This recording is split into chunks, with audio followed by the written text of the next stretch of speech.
Hi. This is a very brief comment about the end of the Larry King Live series. And for all you people that are young enough to where you weren't blessed with seeing Cable News Network or CNN debut in 1980, I'll go ahead and provide you with a little bit of history. Around the time that CNN debuted in 1980, the programming was pretty much just straight newscasting.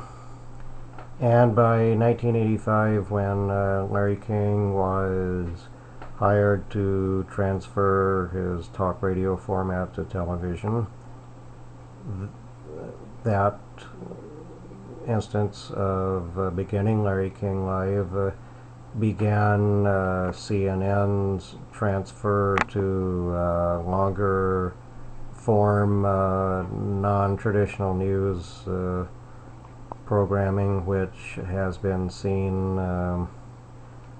to greater and lesser result over the years. The Crossfire Show, Lou Dobbs, Soledad O'Brien's periodic specials, etc., etc., etc. So it's tempting to look at Larry King in terms of his later career, where the tendency to ask softball questions that weren't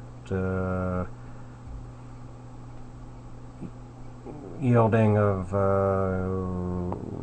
answers that were especially probing, or the tendency not to ask follow-up questions of the interviewees.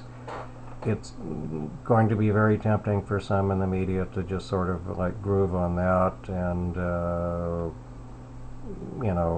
make lots of snarky fun, but in a way, with the Larry King format, you could say its best years were probably in the late 1980s. Particularly, I remember like 1987, when there were all sorts of news events where people would come on to do their respective spin.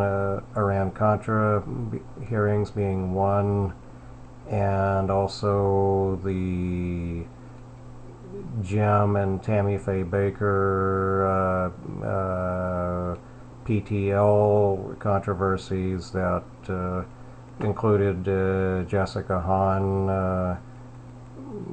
when she was still just a church secretary before she became blended into the Sam Kinison and Howard Stern entourages. And the show, at least in those years, seemed a little more like, vital, or if not absolutely vital, it seemed a little more plugged into the zeitgeist. And for that, you could say that Larry King transferred successfully from radio to television.